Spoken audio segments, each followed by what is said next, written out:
eu acho que antes de passar para vocês, né, e ouvir um pouco, porque eu acho que o movimento da aula aberta é compartilhar um pouco também, né? Então, embora quem está matriculado em pesquisa educacional tem obrigações, né, de pensar esse processo, isso não quer dizer que quem não chegou ainda na disciplina não vai pensar, ou quem não necessariamente está na disciplina não vai pensar, né?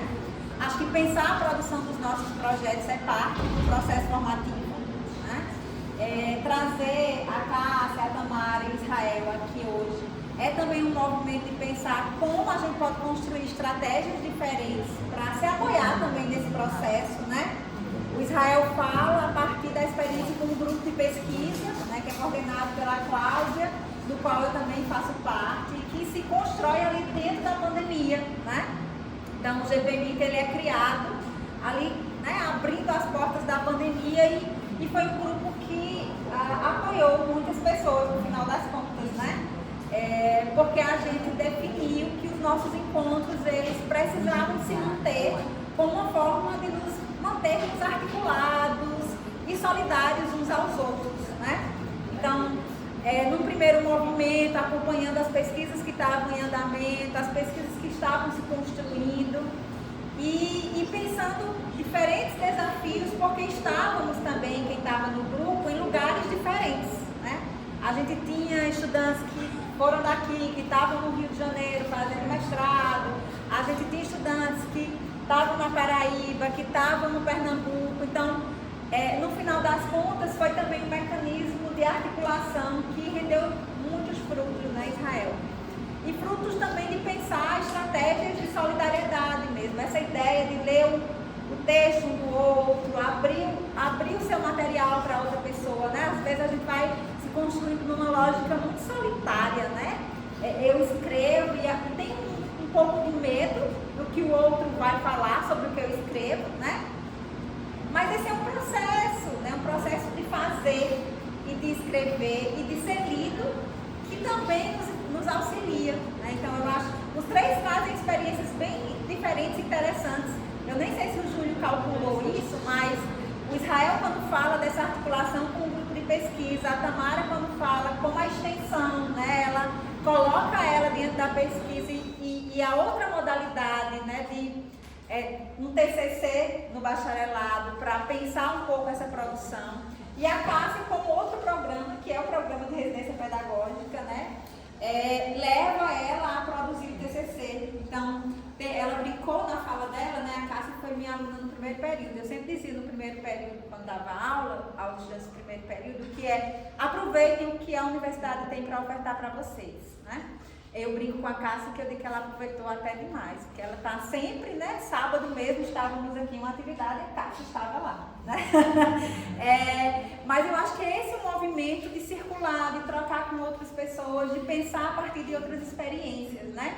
E outra coisa que eu também digo a sala de aula ela é um espaço formativo potencial, mas ela não é suficiente, a gente não consegue. Nas 3 horas que a gente fica um dia por semana, né? 5 dias por semana, dar conta de tudo que a gente gostaria de provocar em vocês em termos de reflexões, né? Então são 3 pesquisas que são completamente diferentes, né? Cada um pensando e sendo atravessado a partir das suas trajetórias, que também nos trazem algumas inquietações e provocações para pensar a potencialidade das nossas pesquisas nas ciências sociais, né? Cássia, a partir do PRP, pensando como, embora ela tenha chegado aqui com um caminho direcionado para a ciência política, interesse pela antropologia, depois ciência política, ela, né, entra nos estudos sobre formação de professores e está ainda nesse caminho na pós-graduação.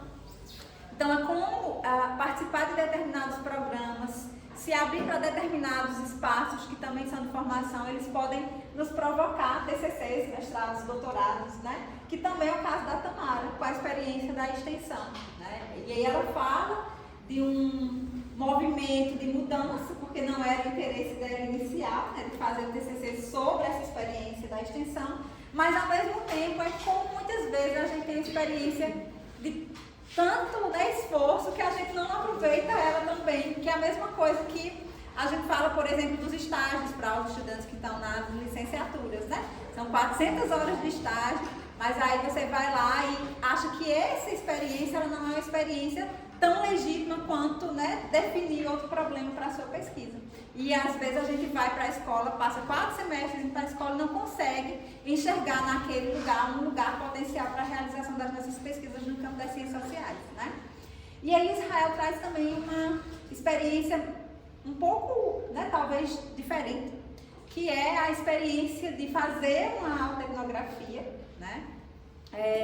Se fazer uma etnografia é desafiador, né? Fazer uma autoetnografia em uma comunidade quilombola, atravessada por relações familiares, dinâmicas de conflito e por política, né? Que é algo que o trabalho de Israel traz, torna esse exercício ainda mais desafiador, né?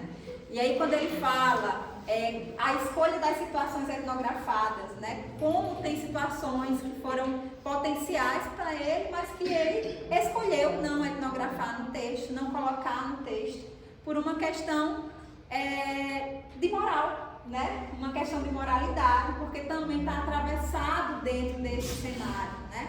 Então eu acho que os três trazem para nós provocações interessantes para pensar como a gente chega, né, na escolha da temática do nosso TCC no final das contas. E para a gente perceber que com essa escolha ela é atravessada pelas nossas trajetórias, né? Então, é o lugar que a gente ocupa nesse espaço, né, que vai, em certa medida, estimular e potencializar a escolha que a gente vai fazer, né, com relação ao nosso TCC. Então, feito esse comentário, eu abro espaço para que vocês coloquem questões para os colegas, façam comentários, tragam as dúvidas também, não só para eles, mas para todo mundo que está por aqui, né, para a gente pensar juntos sobre esse momento, que é o momento de produção da pesquisa que vai resultar, né, no trabalho de conclusão de curso de vocês. Só antes de passar a palavra para o Matheus, que já levantou a mão, é interessante que vocês façam o exercício de olhar as resoluções de TCC do curso.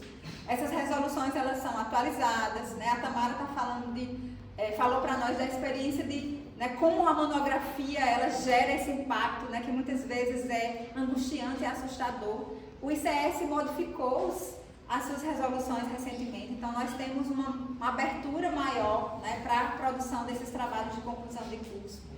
Existem diferenças nas produções para quem está no bacharelado e quem está na licenciatura, tá?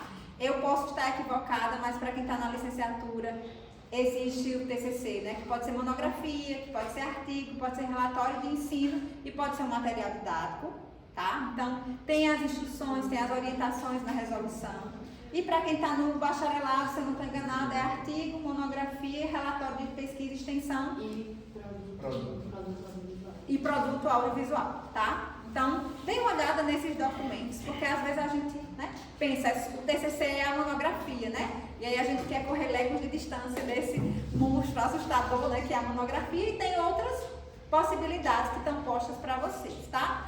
Matheus levantar a mão, alguém quer já levantar a mão? Mais uma vez é um assunto muito sensível, acredito que inclusive dos colegas que estão na mesa, e o que possibilitou inclusive que tanto eles quanto eu superassem essas violências foi justamente a rede que a gente construiu, assim. E como isso é importante para que a gente supere as adversidades que vão aparecer. Não é fácil fazer ciências sociais, é uma área extremamente brancocêntrica e a gente sabe disso, mas também a gente está disposto a dialogar e romper com isso, porque é para isso que a gente está aqui. E aí eu vou falar isso totalmente sempre, tem muitos professores presentes aqui. Tem alguns professores que não vão querer romper com isso porque é muito confortável para eles, mas tem outros que estão muito abertos e propostos a integrar essa rede. Estudantes mais do que nunca estão dispostos. Eu me coloco inclusive em disponibilidade como pessoa que está finalmente saindo desse curso e me formando, mas tem pessoas aqui que são muito caras a isso, assim. Eu cheguei evadindo o curso, eu me matriculava e eu não voltava. E foi num espaço, inclusive, aqui no Paulo Décio, com pessoas de fora, 3 mulheres negras que estavam falando sobre suas pesquisas, uma delas é a Jéssica. E a Regina e a Elô. E foi nessa mesa que eu me senti muito acolhido para voltar ao curso no geral, assim. Então essa ideia dela é muito importante para que a gente se mantenha. É isso.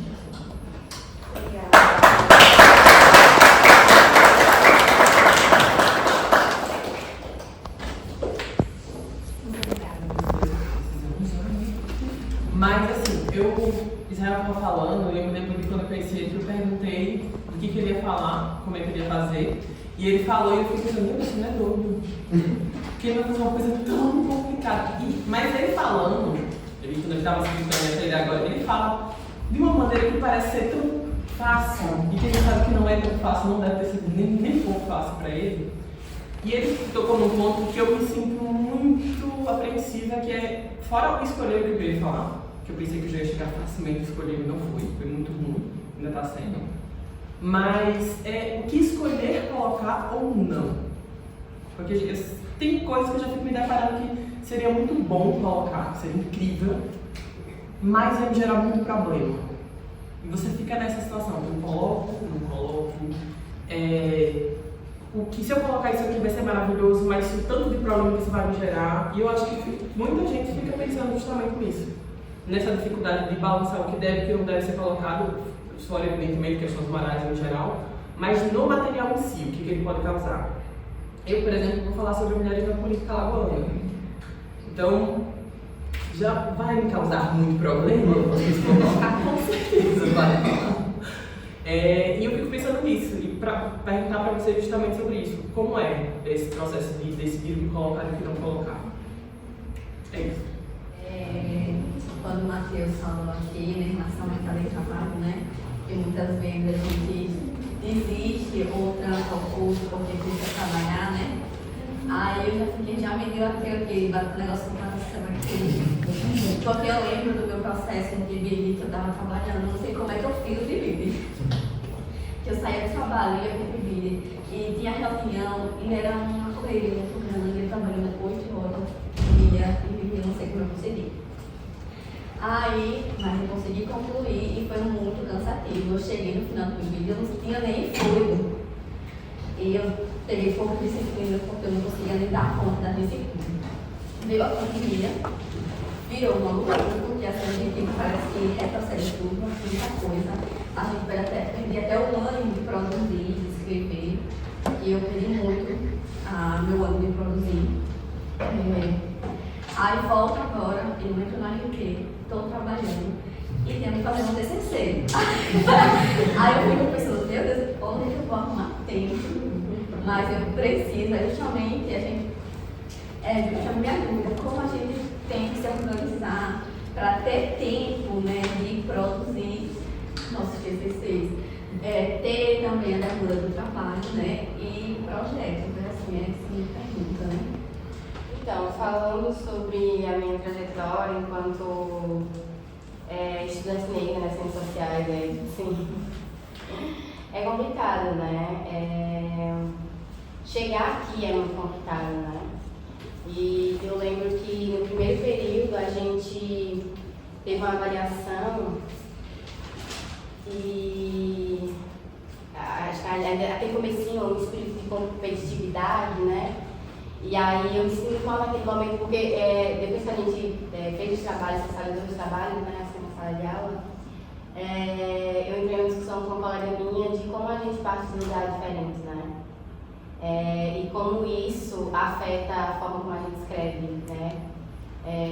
Como a gente costuma escrever, se é que a gente costuma escrever, né? Muitas vezes a gente chega na graduação e mal escreveu o texto, né? Escreveu, sei lá, a redação do Enem, porque passou muitas dúvidas para escrever a redação do Enem, né? Não tem uma coisa da escrita muito presente, é mais uma picola, não de você fazer um processo flexível de escrita.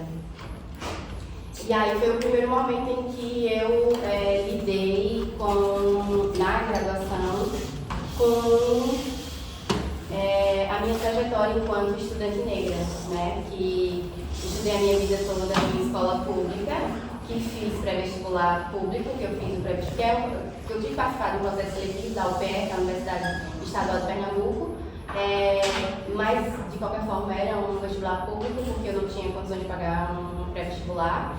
E também, ao mesmo tempo, fiz um cursinho pré-vestibular popular na cidade que eu estava vizinha na época, que era Caruaru. Eu fiz a UPE lá também, né? O pré-vestibular da UPE lá também. E era muito difícil para mim, né? Porque eu passava a semana toda estudando na escola, no terceiro ano. e no final de semana eu tinha o pré-vestibular da UPE, e na semana eu tinha a tarde o pré-vestibular do cursinho popular e fiz. E cheguei aqui, e aí nesse momento eu fiz todo esse processo reflexivo, né, de como foi difícil chegar aqui, não foi fácil, né, e não foi fácil porque eu sou uma estudante negra, né, o meu corpo é geopoliticamente localizado e ele é atravessado por marcadores sociais que me colocam numa parte de desigualdade com alguns colegas. E ter consciência disso, né, e lidar com essas barreiras no meu processo formativo, na minha trajetória, não só nas disciplinas, nas minhas dificuldades, né, em me manter na universidade, porque eu tive que ir atrás de uma bolsa para me manter, e eu fiquei tipo um tempo sem bolsa, acho que quase um ano sem bolsa, e era muito difícil porque eu dependia só dos meus pais, e eu queria estar muito aqui, e queria essa autonomia, né, queria que a universidade me desse condições de continuar aqui, né, e isso foi um questionamento muito presente, né, porque era o meu corpo, né, então quando eu cheguei no museu foi a abertura que eu tive, né, para a minha universidade através da bolsa, né, e essa experiência, apesar de muito rica, mas foi também atravessada por esse corpo que é socialmente marcado, né, então era difícil ser estudante negra de ciências sociais. E era difícil mais ainda ter esse lugar questionado na instituição em que eu estava desenvolvendo pesquisa e extensão. Também porque me diziam que eu tinha uma fala agressiva, né? E a todo momento eu lembrava as pessoas que eu não estava sendo agressiva, eu estava sendo no máximo assertiva, né? Reativa, eu acho que me faltou um pouco ser mais reativa. Talvez eu não tivesse sofrido tanto com as violências que eu sofri no museu. E essa trajetória, né, negra, assim, aqui, ela, enfim, me provocou muitas reflexões também e me provocou também procurar esse lugar de acolhimento, né, de socializar, não só o que eu estava pesquisando, os meus incômodos, mas também como é difícil estar aqui, me manter aqui. E também de construir uma autoestima intelectual, né? Porque a todo momento esse lugar é negado.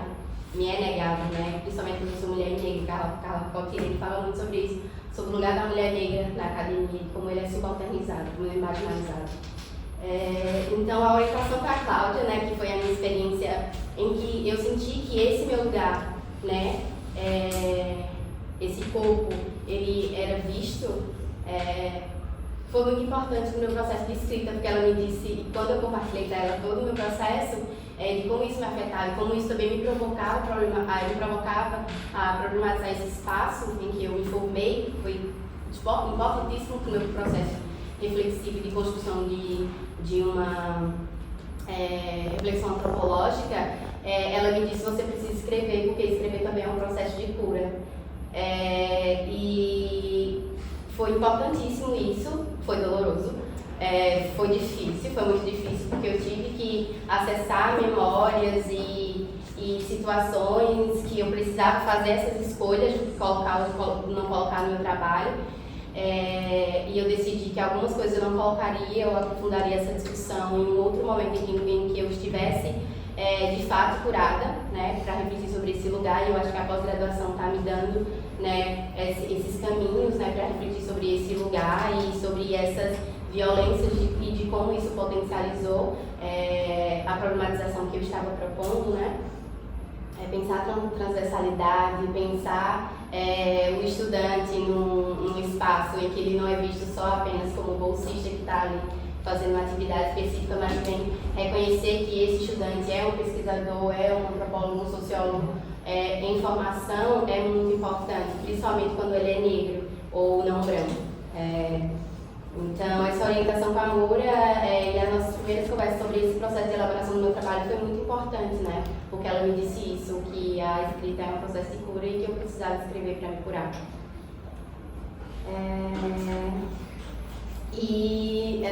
Sobre a organização do tempo, nossa, cara, eu me senti assim, eu sinto tua dor, eu sinto a tua angústia.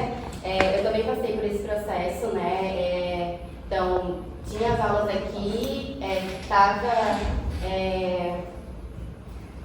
trabalhando no museu, né? Tava desenvolvendo a minha pesquisa, era muita coisa ao mesmo tempo. Depois, quando não tinha mais isso, eu tive que me manter aqui trabalhando 9 horas por dia e, posteriormente, trabalhando 9 horas por dia, escrevendo TCC e participando da seleção de mestrado. Então, assim, meu tempo estava louco, né? E em vários momentos eu me desanimei, porque a Amora me dizia assim, você precisa de pelo menos 9 horas por dia para escrever esse TCC. E eu falei para ela, professora, eu só tenho 3. Só tenho 3 horas por dia. E nos dias que eu tô muito boa, né? No dia que o meu trabalho não me suga, porque eu no trabalho também fazia um movimento reflexivo de leitura, de escrita, então era muito cansativo passar o dia todo escrevendo documento e chegar à noite, fazer leitura, fazer fichamento, né, estruturar provocações para a construção de um argumento. Era muito difícil, mas o que me ajudou, a estratégia que me ajudou assim foi organizar primeiro a minha vida acadêmica virtual, o Drive, sabe? Com todos os textos que eu precisava, fazendo planilha e sinalizando quais textos seriam interessantes para tal temática que eu estava propondo, né? Depois, se eu estruturei meu trabalho em 3 tópicos, né? Quais referências aquele primeiro tópico me ajuda, e aí construir uma pasta só para aquela discussão, né? Para eu ler os autores e ver qual que fica melhor para minha argumentação, com que eu posso dialogar. Então, organizar o meu drive foi muito importante. Organização, tipo, aí eu tenho uma interlocução com uma pesquisadora da USP, que ela falava muito, eu chamava muito minha atenção para a gente estabeleceu esse lugar na pandemia. Ela falava assim, organize seu drive. Você organizando seu drive, você vai saber onde é que as coisas estão. Principalmente seus trabalhos, sabe? E aí, no momento que você vai escrever alguma coisa, você tem um insight, eu acho que eu já fiz algum trabalho sobre isso, eu volto lá, eu sei exatamente onde está. Então, se você tiver isso organizado, o processo de elaboração e estruturação do trabalho fica melhor, porque visualmente você sabe onde é que as coisas estão e você pode acessar, então facilita. Essa estratégia de organizar o meu grafo é muito importante para mim, sabe? E organizar o tempo é muito difícil, né, para dar conta de tudo, assim, e aquilo, né, tem trabalhos e trabalhos, às vezes você, no seu trabalho você não consegue tirar um tempinho para ler o que você escreveu na noite passada e tentar estruturar, né, alguma coisa é muito difícil mesmo, mas eu acho que organizar as coisas para definir elas é muito importante, sabe? É o primeiro passo, pelo menos, sabe? Porque aí, a partir disso, você tentar arrumar tempo para uma leitura, tentar arrumar tempo para, depois de fazer a leitura, fazer um fichamento. E depois desse fichamento, sei lá, construir alguma coisa com base naquilo que você está propondo fazer uma discussão. E é muito importante, e é aquela coisa, né, também, de não achar que você vai sentar e você vai escrever horrores. Porque você não vai, né? Vai ter dia que você vai escrever uma linha e vai ser o seu melhor dia. E vai ter dia que você vai, escrever assim que você não está nem sentindo. E aí, isso é muito legal. E aí, outra coisa que eu criei o hábito é de, se eu estou em algum lugar e estou pensando no meu TCC, eu escrevo qualquer coisa assim, sabe? Para depois eu voltar naquela anotação e tentar construir uma discussão com base nisso. Por mais trivial que a gente acha que seja, por mais besta, por mais óbvio, sabe? Que você acha que seja aquela questão que você está fazendo, aquela observação que você fez. Em algum momento vai te ajudar a construir, fazer um link com até estabelecer um diálogo com alguma teoria, problematizar também até o seu olhar, aquele primeiro olhar que você teve sobre determinadas questões. Acho que é mais ou menos isso.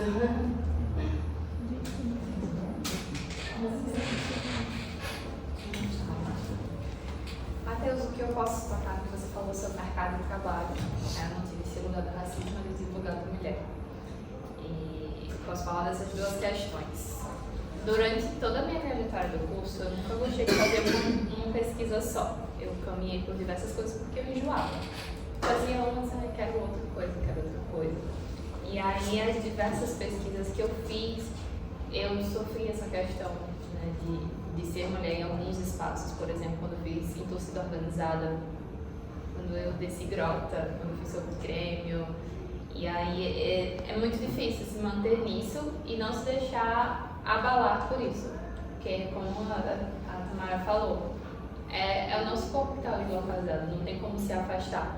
A gente tem como criar alguns mecanismos para tentar se proteger e não deixar que isso impeça de continuar o que está fazendo. E com relação ao mercado de trabalho, eu trabalhei até o 6º período, numa área totalmente diferente. Eu trabalhava numa empresa de joias, eu fazia as peças brutas antes de receber ouro, passava o dia inteiro e vinha para cá. E ao longo do tempo da faculdade eu fui diminuindo isso. Eu trabalhava 2 horários, 5 dias de semana, e fui diminuindo até que não dava mais para conciliar. Justamente porque eu queria viver os programas da universidade, eu queria fazer inglês, eu comecei a fazer inglês aqui e era num horário de 5h10 às 6h50, eu não tinha como estar no trabalho, e aí eu mudei só para trabalhar de manhã, depois 3 dias por semana, até que não deu mais. Quando eu consegui a bolsa, eu saí do trabalho. Mas nunca foi fácil, porque junto a essa questão que ela vem trazendo do tempo, eu não sei fazer uma coisa só. Então eu fazia um milhão de outras coisas também. Eu não queria deixar de fazer academia, não queria deixar de fazer dança, eu queria continuar escrevendo, eu queria fazer tudo. E aí, para gerenciar essa questão do tempo, eu trabalho até hoje com listas. Para mim tudo tem que estar anotado, para a sensação de dar check é o que me dá motivação para fazer. E aí as minhas listas eu divido muito no que eu preciso fazer, no que eu preciso participar, no que eu preciso assistir, no que eu preciso ler ou escrever. E aí eu vou criando esses tópicos. E a partir disso eu vou colocando o prazo que eu preciso executar aquilo e vou fazendo. Mas eu nunca quis abrir mão do meu lazer, de viajar, de qualquer coisa do tipo. Eu preferia dormir menos e fazer tudo. Algumas vezes eu chegava, algumas vezes não, muitas vezes, chegava da universidade às 11 horas, meia-noite, a depender do ônibus, e eu estudava até 3 da manhã, acordava 6, ia dançar. De dança eu ia para o trabalho, mas eu precisava ler o texto da noite, e eu pegava a hora do almoço ou no ônibus e ia lendo. Mas isso não é um modelo, é o que eu vivi. Se você tem a oportunidade, eu vim ter essa oportunidade na pandemia, de ter tempo em casa, assim, de sentar, de ter uma tarde para ler, dormir. E eu fiquei, nossa, como é estranho ter esse tempo. E eu fiquei ansiosa, comecei a inventar cursos, inicialmente não era minha ideia fazer mestrado direto. Eu queria ingressar no mercado de trabalho logo e tentar depois, mas a pandemia não me permitiu, porque eu não tinha como terminar a faculdade em fevereiro, março, e ingressar, por exemplo, numa escola que já teria iniciado, eu não tinha qual grau, as escolas estavam paradas. Eu comecei a estudar, e decidi fazer o mestrado logo. Mas aí, quando eu iniciei o mestrado, eu comecei a fazer paralelamente outro curso também, aqui na UFAL, curso técnico de dança. E comecei a voltar à vida de novo, de ter 1 milhão de coisas para fazer. Mas enfim, eu consegui, com o tempo, reorganizar a questão de dormir, mas eu parei de trabalhar. Eu tive que sair desse mercado de trabalho, até porque com a bolsa do mestrado eu não conseguiria manter tudo isso. Mas a questão da lista é a minha dica. A Tamara deu do Drive. Eu não precisei reorganizar o Drive, porque já para mim já era uma coisa natural. Eu sou bem perfeccionista, então já era organizado meu Drive. E a questão do que colocar e o que não colocar no trabalho, que ela perguntou. A partir dos seus objetivos. A partir do seu projeto, dos seus objetivos. O que você quer mostrar nesse trabalho? Quando você for a campo, ou a depender do que você for fazer, se for pesquisa documental, você vai ver ali o que você quer alcançar com aquilo que você quer mostrar. Vai ter um montão de coisa que você vai pensar se coloca ou não e você pode usar em outros trabalhos. Mas não querer abraçar tudo, senão você vai se sentir incompetente. Muitas vezes, assim, eu tenho um monte de coisa, eu não consigo fazer isso e acaba não produzindo, acaba dando um bloqueio. Então, trace bem o seu objetivo geral e principalmente os específicos, que é nos específicos que você vai realmente marcar ali, né? Eu vou fazer isso e isso. Acho que essa é a minha dica.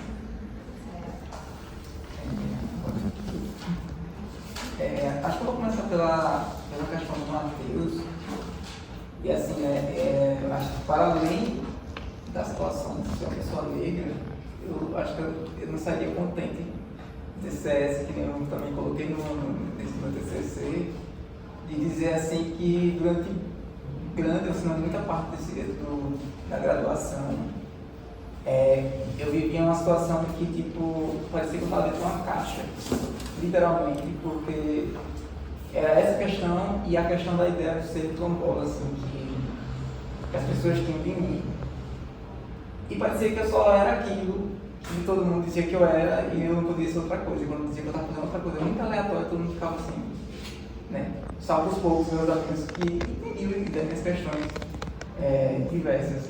Mas no ICS eu acho que são pequenas situações que a gente passa, assim, que foram se acumulando, né, ao longo de todos os 4 anos, que demonstram como eu senti, vivenciei os aspectos, assim, de práticas, né, do racismo mesmo aqui. Primeiro, a situação geral que eu compartilhei com o Matheus, da situação toda do conflito que teve aqui com relação ao nosso alunado daquela época, né, que aconteceu aqui, essa mesa, aquela sala lá no fundo. E assim, como o ICS recepcionou, ou como o ICS conseguiu entender essa situação, foi bem complexa e afetou pessoas de maneira totalmente diferente. Eu acho que também vai para situações muito internas, e aí eu diria que a minha experiência com o meu colega de quarto, né, do Cássio, da residência, demonstra como ela pode acontecer de forma tão sutil, mas afetar uma pessoa assim a níveis muito profundos. Dentro do ICS, e eu falo não os professores de arquitetura, mas também do alunado, isso é bem, né, direto. E comigo também aconteceram pequenas situações que eu via acumulando assim, pequenas faixas de memória. Por exemplo, eu lembro quando a gente estava trabalhando disciplina de estatística, que é estatística, um número pequeno de pessoas passaram. E eu fui uma das pessoas que passou na disciplina. Um 5 lá morrendo assim no final, né? No final da relação, o restante reprovou. Mas eu lembro que mesmo com essa nota tão ruim que eu fiquei assim, meu Deus, que nota ruim, eu não queria ter essa nota ruim no histórico, eu tive que escutar a palavra como assim, já passou. Entre os meus colegas. Não todos, né, claro. Mas eu tive que escutar e olhar assim pra cara de muitos e acho que eu tenho tanta paciência às vezes, né, que eu fico sozinho. Há situações de, por exemplo, e aí vem, né, dialogar um pouco com a situação de trabalho, né, que eu comecei a estagiar. Acho que a maioria das coisas que eu fiz foram situações fora do ICS, por exemplo. Eu comecei a estagiar na secretaria, na FEMAC, na Fundação de Cultura do município, em 2019. E foi por um processo que teve aqui no município, eu vi o processo de inscrição e fui fazer. No final das contas só concorreu eu e outra pessoa. Ninguém foi, não sei por quê. Era uma da filosofia. Aí eu passei, né? E por conta dessa atividade de trabalho, que para mim era necessária, eu não conseguia chegar, por exemplo, numa aula, que era de 1h30, eu chegaria de 2 horas. E o professor disse que não era para eu ficar matriculado, porque eu não conseguia dar conta da disciplina. E eu me coloquei à disposição, né, de tipo, não, professor, eu contribuo com outro de outra maneira, com, sei lá, com um fichamento, com um artigo no final, uma amada, alguma coisa, mas simplesmente o professor não quis seguir as minhas ideias. E aí, eu, né, apesar de não quis levar adiante, mas eu senti que tinha algo direcionado a mim. Simplesmente deixei pra lá. Eu fiquei sabendo depois. Enfim, né, são desses tipos de conflitos, assim, pequenos internos, que a gente vai acumulando e às vezes a gente não leva a discutir ou se isola, e às vezes nem comenta com ninguém, mas que pode levar você justamente a essa situação da baixa autoestima, né, acadêmica. E eu acho que eu simplesmente só comecei a ignorar. Teve situações também, eu acho que eu vou enumerar quase todas que eu lembrar. A situação na disciplina de projetos. E aí eu já estava com a ideia, né, pensando que ia trabalhar com unidades quilombolas, eu sabia o tema, mas não sabia talvez a questão. Mas eu escrevi um texto, acho que era 10 aulas, né? E nesse texto eu dizia, eu, Israel, quilombola do Cajado Negro, tentava, né, introduzir uma situação ali do porquê daquela pesquisa. Entreguei o texto para avaliação e no dia da avaliação a professora começou, né, a comentar de cada trabalho de cada aluno. Não, fulano, olha, acredito que o seu deve melhorar nisso, nesse outro ponto. E quando chegou a minha vez, a professora simplesmente começou a comentar, né, que eu deveria conhecer mais as comunidades quilombolas, que eu deveria entender o que era, na verdade, né, o conceito, enfim, como se eu não fosse parte. Aí, né, eu pensei, não, nesse dia eu fiquei só escutando, porque eu deixei, eu estava me divertindo um pouco também, talvez, por dentro. Todo mundo da turma sabia, né? E aí chegou o final, eu disse, professora, então, eu sou quilombola. E ela simplesmente ignorou e deu continuidade à aula, comentando sobre os assuntos. Né? E aí eu fiquei pensando, né, tá, beleza, então com essa aqui eu sei que nunca eu vou tentar uma orientação, né? Inclusive essa mesma professora, recentemente não vou dizer o dia, pegou e me chamou pelo nome de um outro aluno, porque a gente está dividindo uma mesma situação específica que a gente está acompanhando, e esse outro aluno é negro.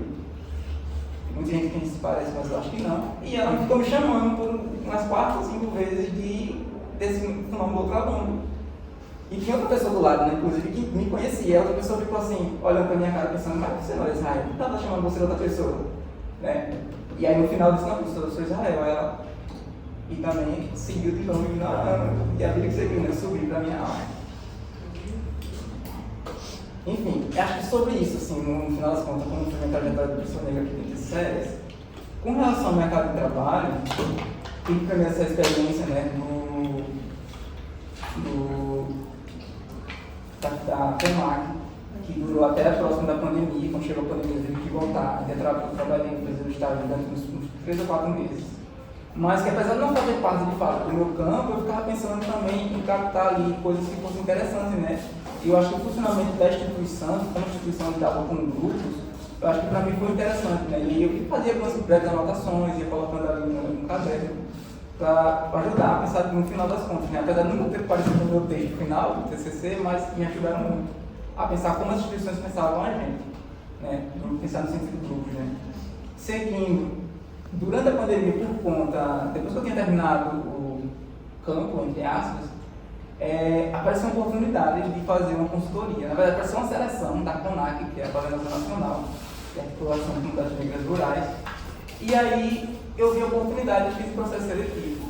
E aí, quando eu fui aprovado, e passei a fazer uma consultoria, né, no Matopiba, que é uma região administrativa, né, que é ali em Bahia, Maranhão, que é basicamente com relação à produção de soja, né, e na Amazônia Legal. E assim, foi uma experiência muito, muito rica, assim, porque acho que foi a sensação que eu tive um pouco de pesquisar sem ter o ICS ou alguém do ICS, né, dos arredores. Até a Cláudia mesmo, assim, não ficou próxima nessa época. A Cláudia era minha orientadora, né? Ela só deixou, assim, brevemente, ela comentava assim, como é que tá indo? E aí eu falava um pouco, né, mas ela deixou muito, assim, em aberto. Acho que até por isso que quando fui apresentar a eu fiquei tão nervoso de apresentar e ela estar na frente, né? Porque era um trabalho que ela não estava acompanhando. Com o TCC ela tinha acompanhado. Mas esse trabalho foi necessário, né? Apesar de eu estar em casa, eu recebi a bolsa de R$900 do MEC, né? Como quilombola. Mas durante toda a minha vida acadêmica, não era só sobre mim. Porque se fosse sobre mim, talvez desse para ficar, sabe, assim. Mas era sobre eu, meu pai, minha mãe, meus irmãos, um conjunto de coisas assim. Acho que o Matheus foi a pessoa que eu mais desabafei sobre todas essas redes que me faziam estar sempre no mercado de trabalho ali, pensando não só para mim quanto carreira, mas também quanto a necessidade de estar, né? Eu acho que em todas as vezes que eu tive que trabalhar com uma pessoa das ciências sociais, foi para além da vontade e a necessidade de trabalhar. E aí chegou a última né, durante a graduação, que foi na CEMED. E assim, a CEMED, eu acho que, sendo bem sincero, ela parecia também um pouco da extensão que eu vivi no CS. E assim, quando eu digo extensão, é sobre, talvez também, sobre o alunado, que também estava lá, e um conjunto de pessoas. Porque eu tive que passar por breves situações que aconteciam aqui lá. E aí volta para a questão do pensamento, né, do que eu falei do assunto do Matheus, que era as pequenas práticas, assim, que eu diria, de racistas, né? Que eu diria assim, que foram de situações do tipo, eu ser realocado no setor, e aí tinha as pessoas que eram minha chefia, né?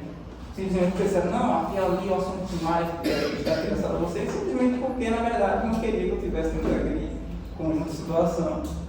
De pequenos testes, assim, direcionados a assuntos específicos, e falas, né? De tipo, você sabe sobre esse assunto, sobre os quilombolas, fala. Acho que o Matheus não acompanhou.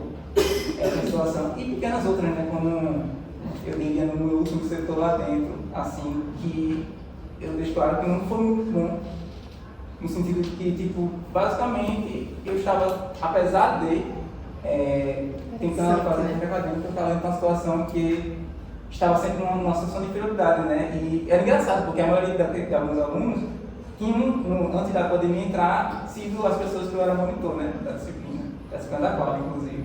E aí, quando volta, né, parecia que a relação não era a mesma, né, que tinha acontecido.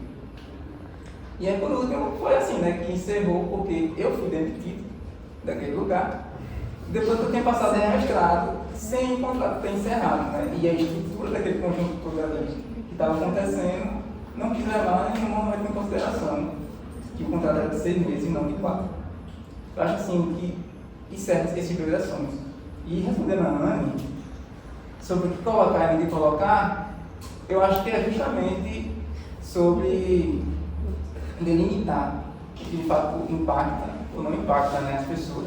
Porque situações que eu decidi não colocar para na pesquisa eram porque de fato assim, eu acredito que eram sensíveis e poderiam afetar a vida do outro, né? Não só a mim, mas a do outro também. E aí, apesar de alguns não terem diálogos, eu fiz dois processos, né? Alguns eu perguntava lá na hora, dizia, você acha que isso é interessante? E outros, posteriormente, por se tratar do aspecto da memória, eu mesmo decidi não colocar, né? Porque era uma informação que chegava comigo, tipo, você lembra daquele dia? Né? E aí não era nada que alguém tinha me contado, mas era algo que eu já sabia. E aí por isso que, nessas partes específicas, né, eu mesmo decidi que não deveria colocar no trabalho final. Mas é. E é uma coisa que a gente chama bastante atenção, né? Quem disse que o lugar da docência também não é o lugar da pesquisa, que a pesquisa não faz parte do processo de construção da identidade docente, né? E muitas vezes, inclusive, aí também, né, pegando um pouco na fala da Jordânia, eu acho que nessa coisa de uma dinâmica de trabalho ainda muito individualizada, que nós professores também constituímos, muito preocupados, né, em olhar para as nossas disciplinas, em olhar para os nossos objetos, isso às vezes deixa de ser percebido pelos nossos e nossas estudantes, justamente porque a ideia de que a gente não está preocupado com a constituição de um todo, né, de um coletivo, né, que de fato no final vai impactar no processo de construção profissional dos nossos e das nossas estudantes, né. Então, se no processo de formação, né, há uma tendência muito forte de trabalhar individualizado, eu acho que isso é um reflexo daquilo que a gente também faz. A gente conversa muito pouco sobre o que cada um de nós faz, como está fazendo, como é que se articula, como é que um pode contribuir, né, com o outro, né? E sem falar, inclusive, em função dessa individualização que é muito forte às vezes, no que diz respeito, inclusive, a receber as demandas dos estudantes, no que diz respeito justamente aos seus interesses, né? Suas demandas, né? No sentido, inclusive, de acolhimento de outros referenciais, né, Matheus? De outras literaturas, de autores negros e negras, né, que ainda, né, como a Grada Quilomba coloca, né, quem é que está autorizado a falar sobre, quando, como e de que maneira, né? Então, acho que a gente tem feito movimentos no sentido de melhorar as condições do nosso instituto, mas a gente precisa justamente investir em espaços como esse, né, no sentido de abrir a possibilidade de maiores diálogos, de maiores interlocuções, né? Fico muito feliz, né, que a Silvia tenha podido participar, a Jordânia, porque senão, no final das contas, seria só mais uma vez poucos estudantes de uma disciplina específica falando sobre uma determinada coisa, que no final das contas é de interesse de muita gente, né? Que pode e deve nos mobilizar, né? Então, quando se falava, inclusive, aí, sinalizando, inclusive, para não só para os estudantes da disciplina, mas para todo mundo, né? Quando a gente cria as resoluções do TCC e que a gente diz, olha, não existe só a monografia, eu lembro que na época eu estava no colegiado com a Jordânia e outros colegas e outras colegas, eu quero acreditar que quando a gente já flexibiliza, isso é porque a gente entende que existem diferentes situações, diferentes condições e que a gente precisa reconhecer a possibilidade e a potencialidade de aceitar isso como trabalho concluinte de curso. Né? Aqui muito se falou do que às vezes a gente tem as experiências dos estágios, as experiências dos PIBI, das experiências de extensão, e nós não considerávamos nada disso. Não, tem que ser um trabalho monográfico, porque só o trabalho monográfico é que efetivamente nos permitiria perceber se nosso aluno está preparado ou não para dizer que ele merece o título de bacharel ou de licenciado em ciências sociais, né? Negando inclusive todas essas outras experiências, todas essas outras vivências que os alunos, que atravessam, na verdade, os estudantes durante toda a sua formação, né? Eu acho que inclusive as nossas possibilidades ainda são muito reduzidas, eu acho que existiriam outras, né? Mas como diz o ditado, né? A gente vai avançando nosso pouquinho para ver se vai convencendo todo mundo, né?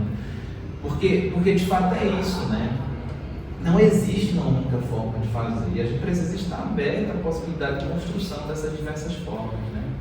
Então, por essa razão, mais uma vez, eu agradeço a todos e todas, né, por esse momento de partilha, de colaboração, de construção coletiva, né? Espero que de fato a gente possa fomentar a constituição de outros momentos, de outros espaços, com outras pessoas, com outros diálogos, né? Justamente porque eu acho que é assim que se faz ciência, né? Eu não acredito naquela ideia, né? E aí só um detalhe, a gente não botou alguém da ciência política, não é porque a gente está restringindo o espaço, é porque justamente a gente entende que independentemente da área, coincidentemente tem 2 de antropologia e 1 da sociologia, mas porque independentemente da área, todos nós experimentamos, vivemos esse processo. Se vai ser um TCC em política, se vai ser um TCC em antropologia, em sociologia, na verdade vai ser um TCC em ciências sociais, né? Porque infelizmente as especializações só vêm depois, né, dos mestrados e dos doutorados, mas é justamente isso que, independentemente da área, dos métodos, das teorias, todos nós vamos, né, ser perpassados por essas dinâmicas, né, por esses processos, né? Então, gente, mais uma vez, obrigado. Eu espero contar com a colaboração de vocês em outros momentos, né? Muito feliz, né? E vamos para frente. Obrigado.